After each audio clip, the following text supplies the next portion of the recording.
بسم اللہ الرحمن الرحیم۔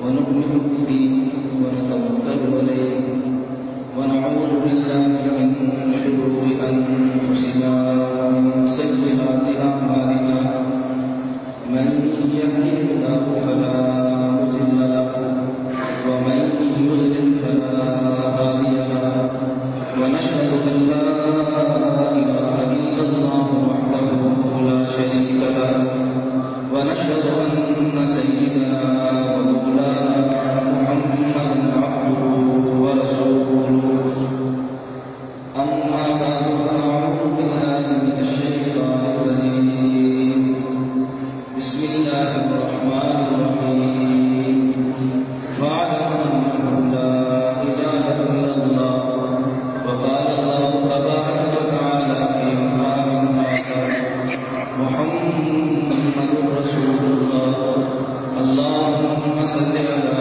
محمد وعلى آل محمد كما صليت على إبراهيم وعلى آل إبراهيم إنك حميد مجيد اللهم بارك على محمد وعلى آل محمد كما باركت على إبراهيم وعلى آل إبراهيم إنك حميد مجيد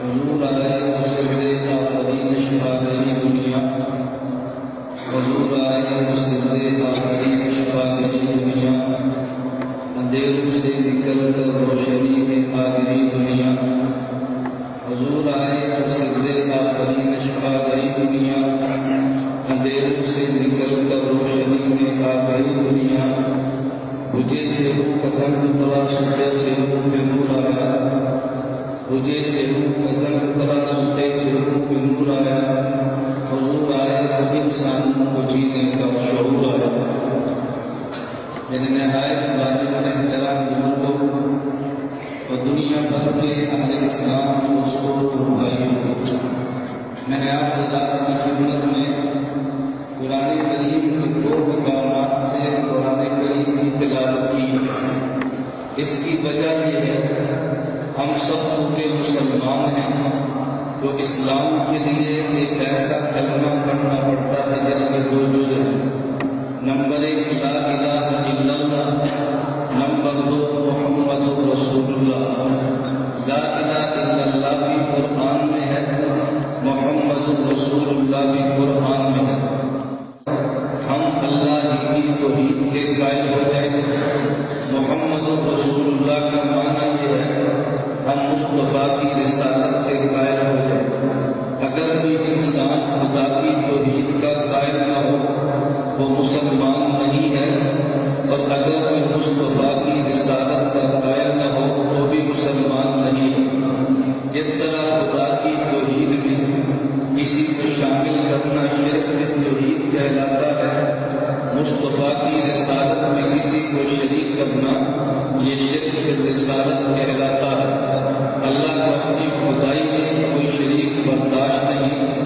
تو مصطفیٰ کی مصطفائی میں بھی شریک برداشت نہیں یہ خدائی میں یکتا ہے وہ مصطفائی میں یکتا ہے اس لیے جب ہم کلمہ پڑھتے ہیں تو لا الہ الا اللہ بھی ضروری ہے اور محمد رسول اللہ بھی ضروری ہے میں آج آپ کی خدمت میں دلائل کے ساتھ سیرت کے جس عنوان پر گفتگو کرنا چاہتا ہوں وہ یہ کہ ہم دو لفظوں کو سمجھیں نمبر 1 لفظ محمد کو سمجھیں نمبر 2 لفظ رسول کو سمجھیں ہم توحید کے بھی قائل رسالت کے بھی قائل لیکن ربیع الاول کا مہینہ آپ نے سیرت کے عنوانات پہ گفتگو کرتے ہوئے سنا ہے اللہ ہمیں سیرت سننے کی بھی توفیق دے اور سیرت کو اپنانے کی بھی توفیق عطا فرمائے میں نے ان دو لفظوں پہ بات کرنی ہے نمبر 1 لفظ محمد اور نمبر 2 لفظ رسول محمد حضور اکرم صلی اللہ علیہ وسلم کا مبارک نام ہے ایک اللہ کے نبی کے نام محمد رکھنے کی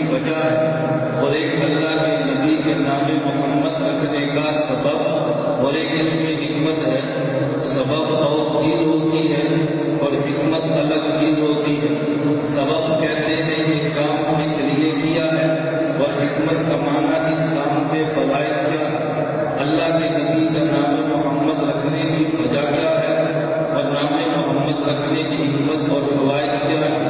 نمبر 1، نام محمد رکھنے کی وجہ۔ اصحاب سیرت نے لکھا ہے کہ حضرت رسول اللہ کے دادا عبد المطلب نے خواب دیکھا کہ ان کی کمر سے ایک زنجیر نکلی ہے، زنجیر کا ایک کونا آسمان پر ہے اور ایک کونا زمین پر ہے، اگر ایک مشرق میں ہے تو مغرب میں ہے، اور زنجیر کی ہر کڑی ایک درخت لگا ہے، اس درخت کے ہر پتے کا نور وہ سورج سے 70 گنا زیادہ ہے۔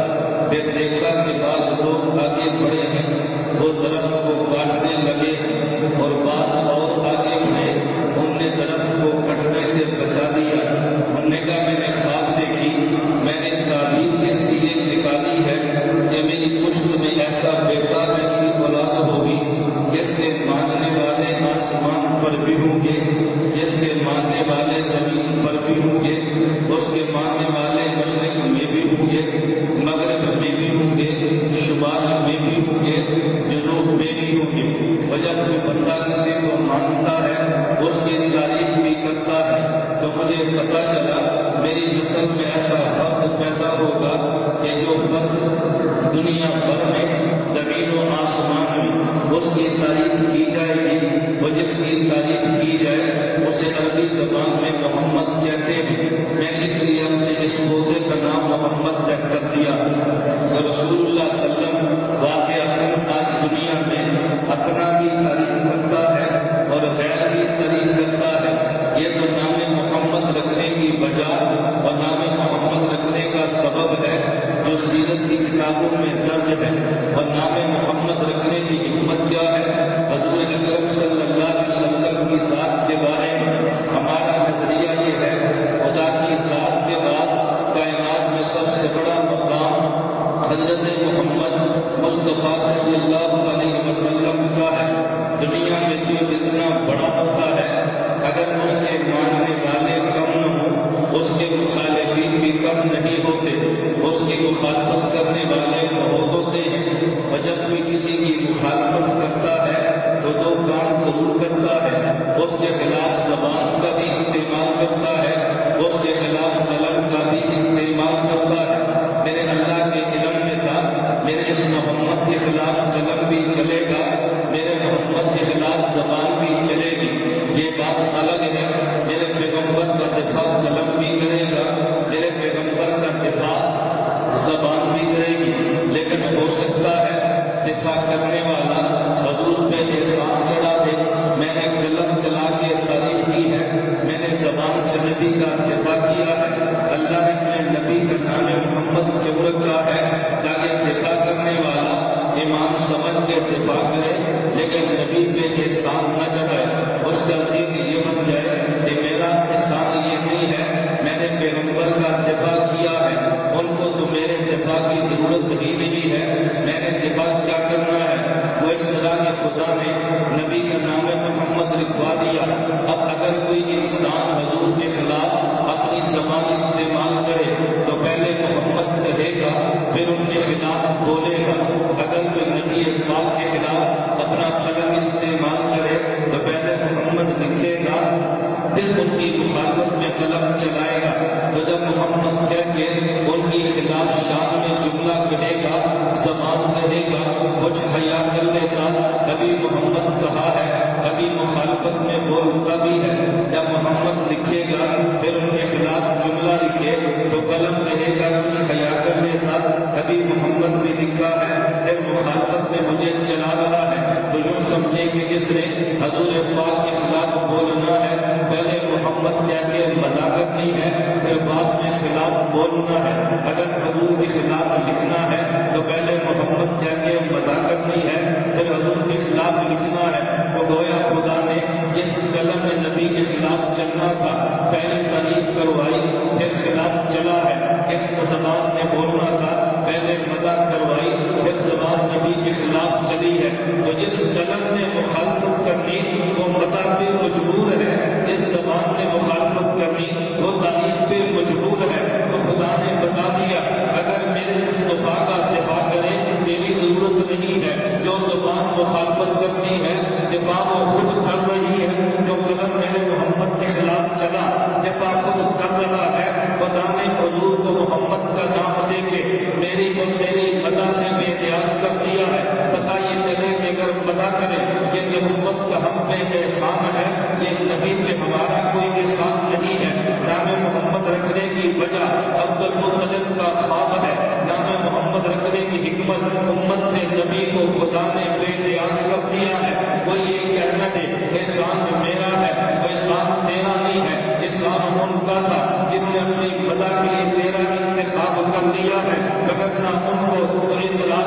اتفاق کے لیے تیری ضرورت ہی نہیں تھی۔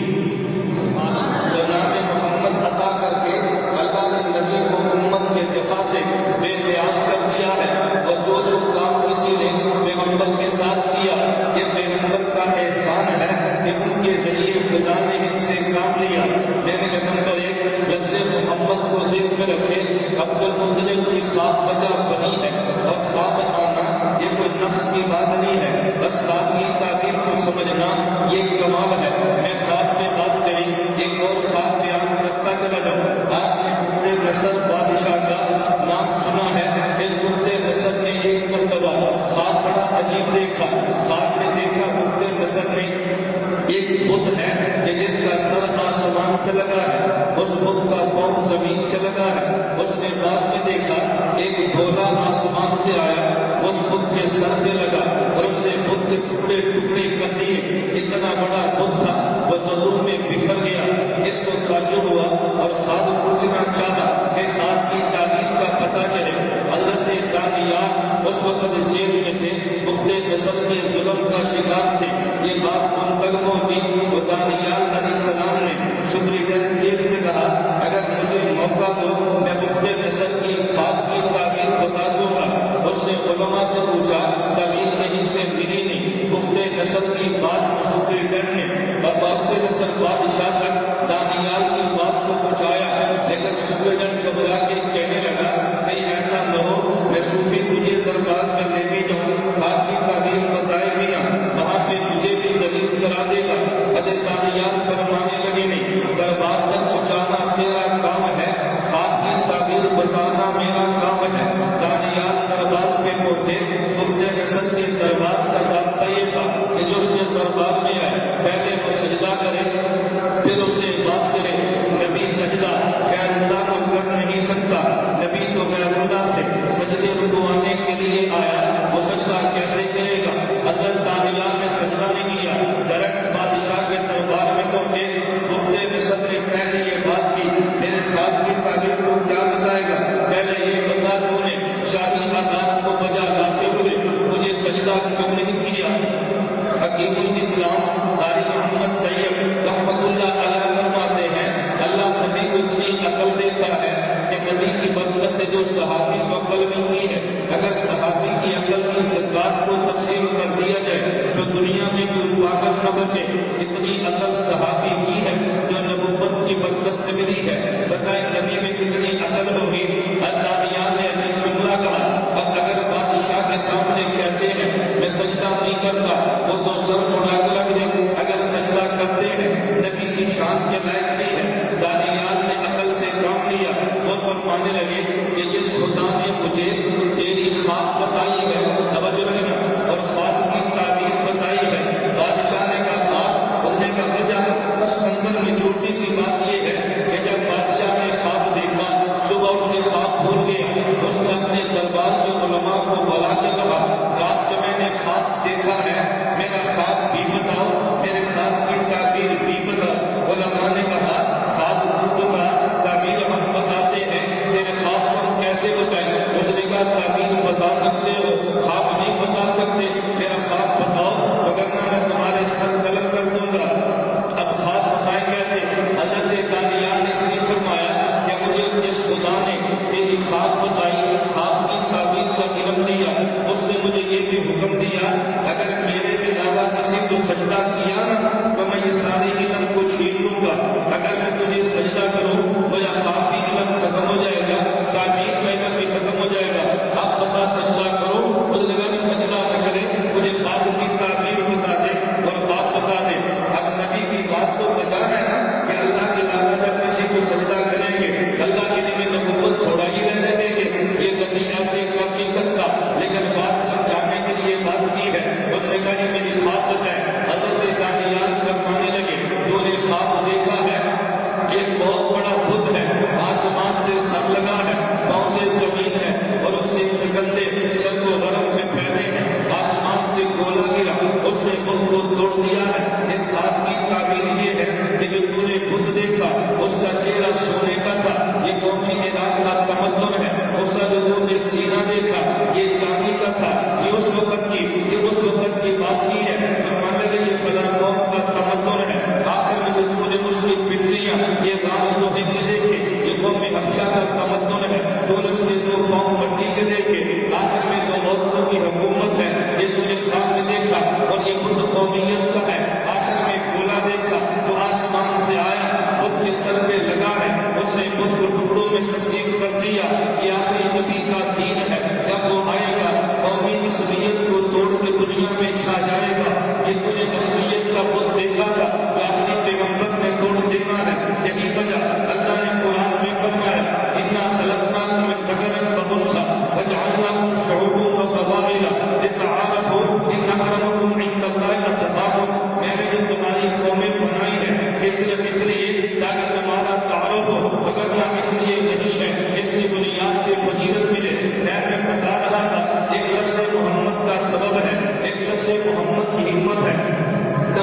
دیتے ہیں، اللہ نبی کے ذمے کو کام لگاتا ہے۔ نمبر 1 اللہ سے پیغام لینا ہے، نمبر 2 نبی کو پیغمبر کو پیغام دینا ہے۔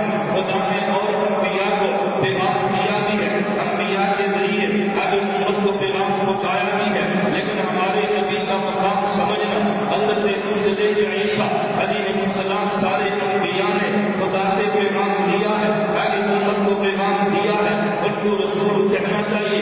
لیکن عجیب بات یہ ہے، حضرت آدم کا کلمہ پڑھے تو لا الہ الا اللہ، آدم صفی اللہ کہتے ہیں، رسول اللہ نہیں کہتے۔ حضرت نوح کا کلمہ پڑھے حضرت لا الہ الا اللہ تو نجی اللہ کہتے ہیں، رسول اللہ نہیں کہتے۔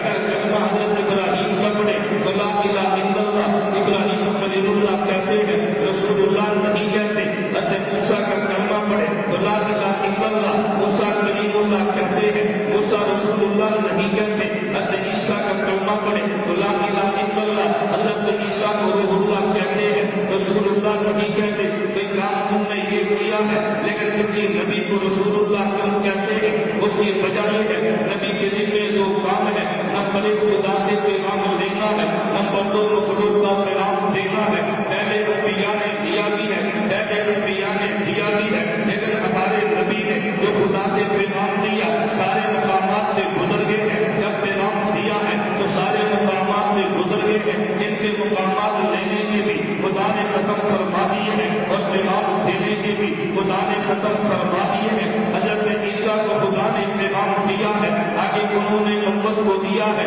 لیکن حضرت آدم کا پیغام سارے دیکھ لے۔ میں صرف اشارے کرتا ہوں، جب حضرت آدم نے خدا سے پیغام لیا، حضرت آدم جنت میں ہے، جنت سے اوپر نہیں ہے۔ حضرت نوح نے پیغام دیا جو ہی پہاڑ تک ہے، حضرت عیسیٰ نے پیغام دیا جنت آسمان تک ہے۔ حضرت ابراہیم نے خدا سے پیغام لیا، کبھی جہاں میں لیٹ کے لیا ہے، کبھی کعبہ پہ جا کے لیا ہے۔ حضرت موسیٰ نے پیغام دیا دور سینا تک جا کے لیا ہے۔ حضرت سلمان نے پیغام دیا تخت شاہی پہ بیٹھ کے لیا۔ حضرت داؤد نے پیغام دیا ہے کرسی بادشاہت پہ بیٹھ کے لیا ہے۔ حضرت یوسف نے پیغام لیا ہے وزارت خزانہ ہاتھ میں لے کے لیا ہے۔ میں پھر یوں کہنے لگا خدا نے پہلے انبیاء کو پیغام دیا، لیکن کچھ مقام روک لیے ہیں۔ حضرت آدم کو پیغام دیا جنت میں رکھ کے دیا ہے، حضرت موسیٰ کو دیا دور سینا تک لے جا کے دیا، حضرت نوح کو دیا جو ہی پہاڑ تک پہنچا کے دیا ہے، حضرت نوح کو دیا جو ہی پہاڑ تک پہنچا کے دیا ہے، ابراہیم کو دیا جسا میں بٹھا کے دیا ہے، حضرت سلمان کو دیا تخت شاہی پہ اڑا کے دیا ہے، حضرت یوسف کو دیا ہے خود میں سے نکال کے وزارت کا قلم سونپ کے دیا ہے، حضرت عیسیٰ کو دیا ہے آسمان دنیا تک پہنچا کے دیا ہے۔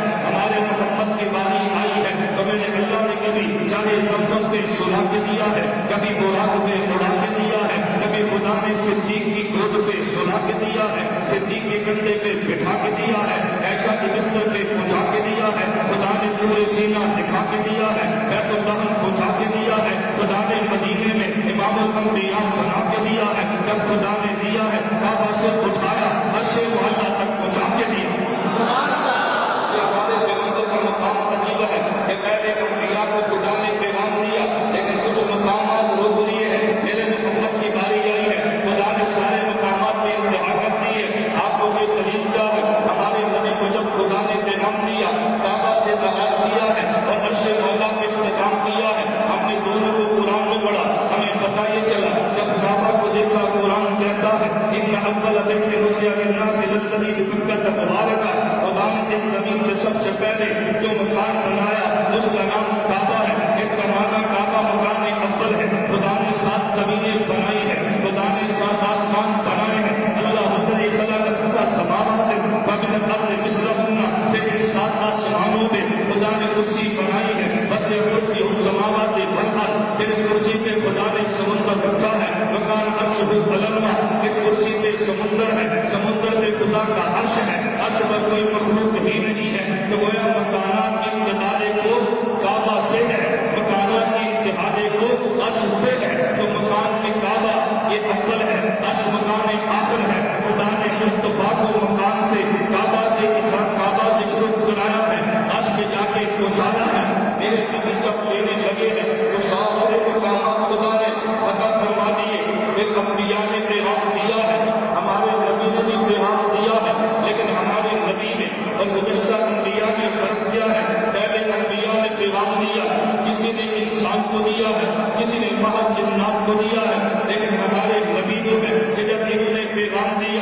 انسان کو بھی دیا، جنات کو بھی دیا، اور غلمان کو بھی دیا، ملائک کو بھی دیا ہے، صرف امت کو نہیں دیا، امت کے انبیاء کو بھی دیا ہے۔ تو پہلے انبیاء نے صرف امتوں کو دیا ہے، ہمارے نبی نے جب دیا امت کو بھی دیا ہے، امت کے انبیاء کو بھی دیا ہے۔ آپ کہو گے ہمارے نبی نے امت کے انبیاء کو دیا ہے، اس پہ دلیل کیا ہے؟ میں نے کہا میں دلیل کی بات نہیں کرتا، بخدا میں دلائل کی بات کرتا ہوں۔ قرآن کریم میں دلائل بھی ہے، احادیث میں دلائل بھی ہے، ہمارے پیغمبر کے ذریعے انبیاء کو پیغام ملا ہے۔ چلیے میں ایک دلیل قرآن سے دیتا ہوں اور ایک دلیل حدیث سے مبارک سے دیتا ہوں، تاکہ قرآن اور حدیث دونوں کے دلیلیں آپ کے سامنے آ جائیں۔ اگر قرآن کریم میں دیکھو، قرآن کریم میں ہے وَإِذْ أَخَذَ اللَّهُ مِيثَاقَ النَّبِيِّينَ لَمَا آتَيْتُكُم مِّن كِتَابٍ وَحِكْمَةٍ ثُمَّ جَاءَكُمْ رَسُولٌ مُّصَدِّقٌ لِّمَا مَعَكُمْ لَتُؤْمِنُنَّ۔ قرآن کریم نے کہا میں نے انبیاء کو عالم ارواح میں خدا نے یہ فرمایا میں نے نبوت بھی دی ہے، میں نے کتاب بھی دی ہے، میں نے حکمت بھی دی ہے، لیکن تم نے دو کام کرنے ہیں۔ نمبر ایک تم نے دو کام کرنے ہیں، آخری نبی پر ایمان بھی لانا ہے، آخری نبی کی مدد بھی کرنی ہے۔ اس کا معنی یہ ہے لَتُؤْمِنُنَّ، ہمارے انبیاء وہ ہیں، ہمارے پہلے انبیاء جنہوں نے کلمہ پڑھنا ہے، ہمارے نبی وہ ہیں کہ جن کا کلمہ پڑھنا ہے۔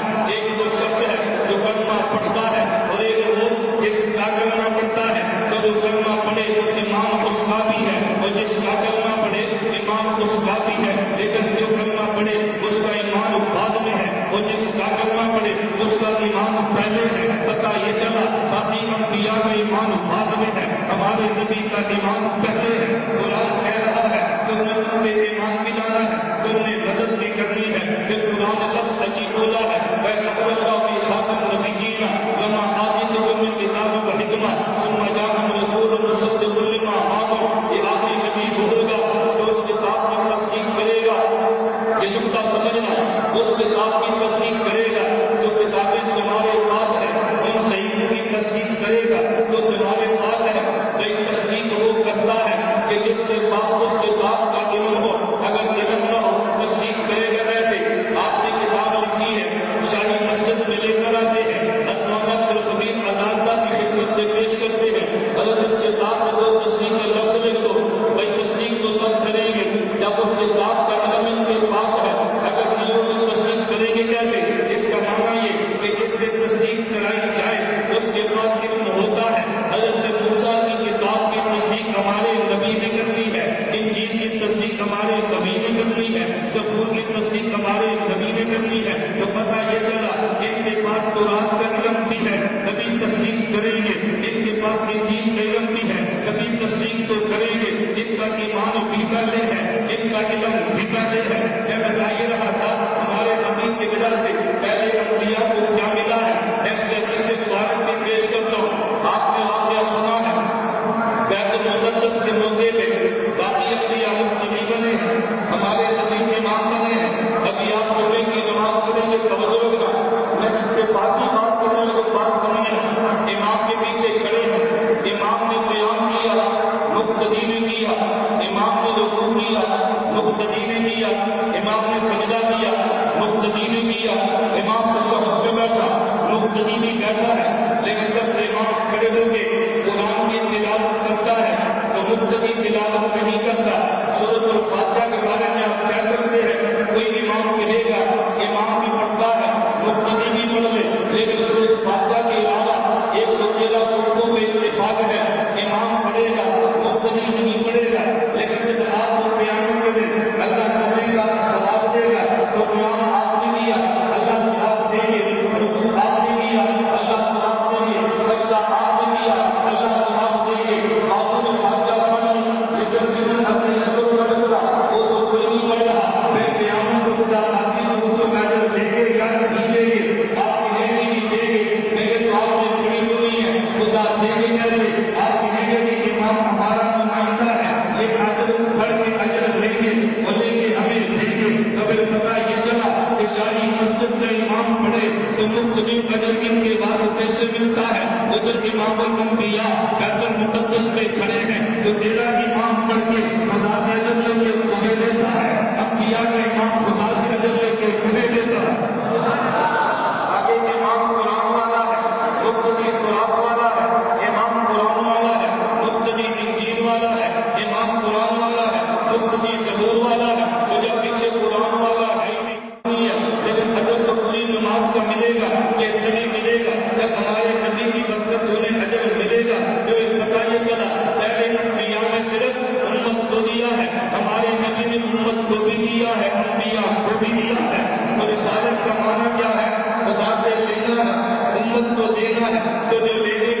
مقام تھے خدا نے ہمارے نبی پہ ختم فرما دیے ہیں، جو دینے کے مقام تھے وہ بھی ختم فرما دیے ہیں۔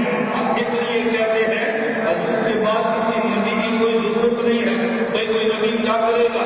خدا سے پیغام لے گا، امت کو دے گا۔ خدا نے لینے کے مقام بھی مصطفیٰ پہ ختم کر دیے، دینے کے مقام بھی مصطفیٰ پہ ختم کر دیے۔ اب کسی اور نبی نے آ کے کرنا کیا ہے؟ محمد رسول اللہ، ہمارے نبی کا محمد نام بھی اعلیٰ ہے، ہمارے نبی کا رسول لقب بھی اعلیٰ ہے۔ یہی وجہ حضرت عیسیٰ علیہ السلام کو دیکھ لو، لا الہ الا اللہ، عیسیٰ روح اللہ رسول ہے لیکن عیسیٰ روح اللہ، موسیٰ رسول ہے لیکن کلیم اللہ، ابراہیم رسول ہے لیکن خلیل اللہ، حضرت نوح رسول ہے لیکن نجیب اللہ، آدم رسول ہے لیکن ان کو کہتے ہیں صفی اللہ، یہ رسول ہے اور کہتے ہیں رسول اللہ۔ خدا نے بتا دیا کہ میں نے اپنے نبی کی رسالت ختم کر دی ہے، جو مقامات موجود تھے میں نے محمد کو عطا کر دیے ہیں۔ لیکن مسلمانوں ہم کس قدر خوش قسمت ہے، ہمیں خدا نے نبی وہ دیا ہے کہ جن جیسا کسی کا نام بھی نہیں ہے، جن جیسا کسی کا کام بھی نہیں ہے۔ میں آپ سے صرف دو باتیں کہتا ہوں، آپ دیکھیں محمد رسول اللہ، ان میں تین لفظ ہے، نمبر ایک محمد، نمبر دو رسول اور نمبر تین اللہ۔ اللہ کے دیکھ لو کوئی نقطہ نہیں ہے، رسول کے دیکھ لو کوئی نقطہ نہیں ہے، محمد کے نام پہ دیکھ لو کوئی نقطہ نہیں ہے۔ پتہ یہ چلا کہ جس طرح سفید کاغذ پہ اگر نقطے آ جائیں سیاہی محفوظ ہوتی ہے، خدا نے پیغمبر کے نام پہ نقطہ نہیں رکھا، اپنے نام پہ نقطہ نہیں رکھا، رسول پہ نقطہ نہیں رکھا، یہ بتانے کے لیے کہ خدا بھی پاک ہے، اللہ کا نبی محمد بھی پاک ہے، ان کی رسالت بھی پاک ہے۔ ہمیں خدا نے وہ نبی دیا جو نبی بے عیب ہے، جس خدا نے بھیجا وہ بے عیب ہے۔ لا الہ الا اللہ محمد رسول اللہ، توحید بھی مان لے، رسالت بھی مان لے، لیکن توحید کو بھی بے عیب ماننا، رسالت کو بھی بے عیب ماننا۔ اگر اللہ نے عیب نکالا تب بھی ایمان نہیں ہے، اگر مصطفیٰ میں عیب دیکھا تب بھی ایمان نہیں ہے۔ ہمارا خدا بھی پاک ہے، مصطفیٰ بھی پاک ہے۔ آخری بات میں کہنے لگا، ام المومنین امی عائشہ رضی اللہ عنہا فرماتی ہیں رسول اللہ صلی اللہ علیہ وسلم نے فرمایا اگر ایک شہید ہو 70 کو جنت میں لے کر جائے گا، ایک حافظ قرآن ہو 10 کو جنت میں لے کر جائے گا، کسی کے دو نابالغ بچے یا بچیاں نابالغ لوگ بلاتے فوت ہو جائے، والدین کو جنت میں لے کر جائے گا۔ امی عائشہ نے پوچھا دونوں کا ایک فوت ہو گیا وہ بھی جنت میں لے کر جائے گا۔ امی عائشہ نے پوچھا یا رسول اللہ مطلب یہ بولتا ہوں کسی کا ایک نابالغ بچہ بھی فوت نہ ہوا اس کا کیا بنے گا؟ اللہ کے نبی نے تجھے کتنی تسلی دی ہے، فرمایا مطلب یہ بولتا ہوں انا فرۃ اللہ، عائشہ جس کا قیامت میں دن کوئی نہیں ہوگا اس کو میں محمد لے کر جاؤں گا، جس کا کوئی نہیں ہوگا اس کو میں لے کر جاؤں گا۔ آج ہم بھی یہ طے کر لیں ہم دنیا میں کسی کے ہیں تو بعد میں ہم سب سے پہلے ہیں مصطفیٰ کے، ہم سب سے پہلے حضور کے ہیں۔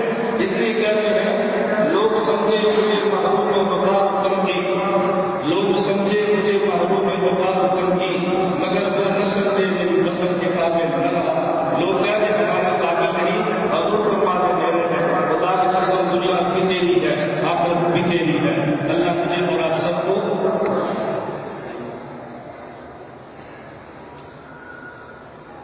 میں تو مولانا بکر کا پابند ہوں، مولانا نہیں سکتے بالکل میں تو مولانا بکر کا پابند ہوں۔ پہلے مولانا فرماتا ہے آپ کو کرتا تھا میں 10 منٹ اور کریں، ہمیں پہلا قبول منظور ہے دوسرا منظور ہے۔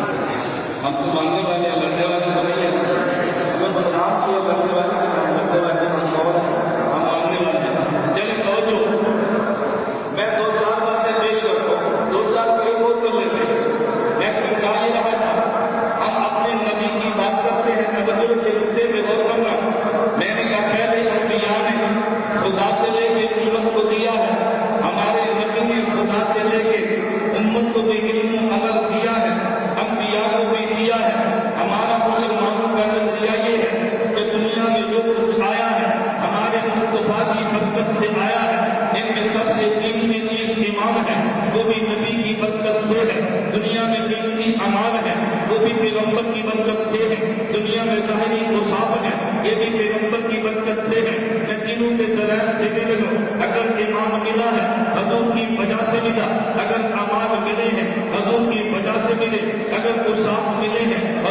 وجہ سے ملے ہیں. میں ایمان پہ ایک دلیل دے چکا ہوں, ایک دلیل پھر دینے لگا. قرآن کریم میں ہے کہ جب اللہ نے عالم ارواح میں پوچھا تھا الست بربکم, بتاؤ میں تمہارا رب ہوں کہ نہیں ہوں, ساری ارواح خاموش ہے. حکیم الاسلام قاری محمد طیب رحمۃ اللہ علیہ نے لکھا ہے ساری ارواح خاموش ہے, اولیاء بھی خاموش ہے, مومنین بھی خاموش ہے, حتیٰ کہ انبیاء بھی خاموش ہے, سارے چپ ہیں, کوئی جواب نہیں دے رہا. سب سے پہلے روح محمد نے بلا کہا, سب سے پہلے روح محمد نے بلا کہا, انبیاء نے بلا کہا. اور آپ کو مسئلہ سنیں, اس میں آدمی ارواح میں کلمہ پڑھ لیا ہے, اس میں دنیا میں کلمہ پڑھ لینا ہے. اس کا مطلب یہ عالم ارواح میں اگر کسی نے بلا کہا, ہمارے نبی کی برکت سے کہا ہے, تو دنیا میں کوئی کہے گا کہ وہاں اقرار کر چکا ہے, تو پھر یہ بات مان لے. دنیا میں جس کو ایمان ملا ہمارے نبی کی وجہ سے ملا ہے, دنیا میں جس کو امان ملے ہیں ہمارے نبی کی وجہ سے ملے ہیں. تم کو یہ دلیل کیا ہے؟ میں تو عمل کی بنیاد علم ہے, علم ہو تو عمل ہوتا ہے, اگر علم صحیح نہ ہو عمل کبھی صحیح ہو نہیں سکتا. تو پھر اللہ کے نبی کی برکت سے خدا نے دنیا میں علم ہر کسی کو دیا ہے, حتیٰ کہ انبیاء کو بھی علم ہمارے نبی کی وجہ سے ہے. تم کو یہ دلیل کیا ہے؟ میں دلیل میں چھوٹی سی بات کہتا ہوں کہ نقطہ توجہ سے سمجھنا کہ جو انسان جس قوم کا نبی ہو اس قوم کو علم بھی اس نبی سے ملتا ہے, اس قوم کو عمل بھی اس نبی سے ملتا ہے, اس قوم کو اصحاب بھی اس نبی سے ملتے ہیں. ہمارے نبی کے بارے میں قرآن کریم میں بھی ہے وما ارسلناک الا رحمۃ للعالمین. ہمارے نبی کے بارے میں قرآن کریم میں بھی ہے انی رسول اللہ الیکم جمیعا. ہمارے نبی کے بارے میں حدیث مبارک میں بھی ہے ارسلت الخلق کافہ, مجھے خدا نے پوری مخلوق کا نبی بنا کے بھیجا ہے. اس کا معنی یہ ہے حضرت آدم سے لے کر عیسیٰ یہ انبیاء ہے, ہمارے نبی نبی الانبیاء ہے, نبی الانبیاء. اور انبیاء میں کیا فرق ہے؟ نبی اسے کہتے ہیں کہ جس کا مقتدی امتی ہوتا ہے, نبی الانبیاء اسے کہتے ہیں جس کا مقتدی نبی ہوتا ہے, نبی اسے کہتے ہیں جس کا کلمہ امتی پڑھتا ہے, نبی الانبیاء اسے کہتے ہیں کہ جس کا کلمہ انبیاء پڑھتے ہیں. ارے نبی بولتا ہے کہ جس کی خدا میں امتی ہے, نبی الانبیاء اسے کہتے ہیں کہ جس کی خدا میں انبیاء ہے, نبی اسے کہتے ہیں کہ جس کے ساتھ امت کو ملتے ہیں, نبی الانبیاء اسے کہتے ہیں جس کے ساتھ انبیاء کو ملتے ہیں. علم کی حضور کی وجہ سے, عمل کی حضور کی وجہ سے, اصحاب کی حضور کی وجہ سے. اصحاب میں دلیل پیش کرنے لگا ہوں, ذرا دلیل توجہ سے سمجھنا. آپ سنیں گے تو آپ کو شاید کہنا ہوگی, لیکن میرے درس میں تو میں سمجھ آپ نے یہ دلیل سنی ہے حضرت یوسف علیہ السلام نے زلیخا فرشتہ ہو گئی, مصر کی عورتوں نے کھانا دیا اور زلیخا کو غلام میں عاشق ہو گئی. زلیخا نے کہا تم نے غلام کو دیکھا ہی نہیں ہے, اس غلام کو دیکھ لو کبھی کانے نہیں دے گی. زلیخا نے محل میں دسترخوان رکھا, اس میں پھل اور چھریاں رکھ دی. یوسف علیہ السلام سے کیا کہ باہر تشریف ہے, اللہ کے نبی کو گاڑی میں باہر تماشا کیا. یوسف علیہ السلام باہر آئے, ان عورتوں نے دیکھا تو بجائے پھل کاٹنے میں اپنی انگلیاں کاٹ ڈالی. قرآن کریم میں ہے وقطعن ایدیہن, اپنی انگلیاں کاٹ ڈالی. ام المؤمنین امی عائشہ فرماتی ہیں لبانی زلیخا تھا لو رأینا جبینہ لا سن بالقطع قلوبہن علی الید. زلیخا کو تانے دینے والیوں نے حضرت یوسف کو دیکھا, انگلیاں کاٹ ڈالی ہیں, میرے محمد کو دیکھ لیتی اپنے دلوں کو کاٹ ڈالتی.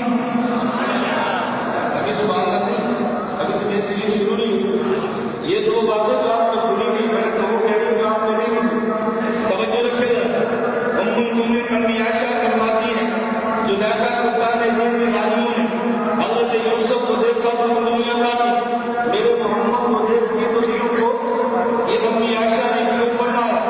اس کی وجہ یہ ہے حضرت یوسف نبی ہے, ہمارے نبی نبی الانبیاء ہے, نبی الانبیاء جو ساتھ نکلتے ہیں نبی کو ساتھ ملتے ہیں. حضرت حسن میرے نبی سے نکلا ہے, حضرت یوسف کو ملا ہے, تو پھر میں یوں کہوں گا ہمارے نبی حسن کا مرکز ہے, حضرت یوسف حسن کی شاخ ہے, ایک سے حسن نکلا ہے, انہیں ملا ہے.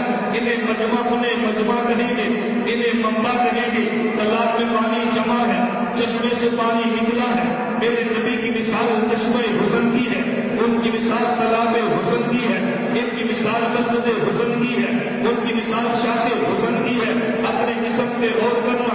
ہمارے جسم میں دل بھی ہے، ہمارے جسم میں انگلیاں بھی ہیں، لیکن دل کو مرکز بدن کہتے ہیں، انگلیوں کو شاہ بدن کہتے ہیں، پر اللہ پاک کو مرکز حسن کہتے ہیں، یوسف کو شاہ حسن کہتے ہیں. اب امی عائشہ کی دلیل سمجھنا. لقامی زلیخا لو ردینا جبین ہو لا سن بالقدر قلوبہم علی الیدی. یوسف کو تانے دینے، زلیخا کو تانے دینے والیوں نے حضرت یوسف کو دیکھا، انگلیاں کاٹ ڈالی ہیں. میرے محمد کو دیکھ لیتی تو دلوں کو کاٹ ڈالتی. وہ شاہ حسن تھے، جب شاہ حسن کو دیکھا تو شاہ بدن کو کاٹا ہے. مرکز حسن کو دیکھتی تو مرکز بدن کو کاٹ ڈالتی. شاہ حسن کو دیکھا تو شاہ بدن کو، مرکز حسن کو دیکھتی تو مرکز بدن کو کاٹ ڈالتی. جنہوں نے ان انبیاء کا کلمہ پڑھا ان کو یوں سمجھے کہ انہوں نے پانی تالاب سے پیا ہے. جن نے کلمہ حضور کو پڑھا انہوں نے پانی چشمے سے پیا ہے. توجہ رکھنا، میں نقطہ پیش کرنے لگا.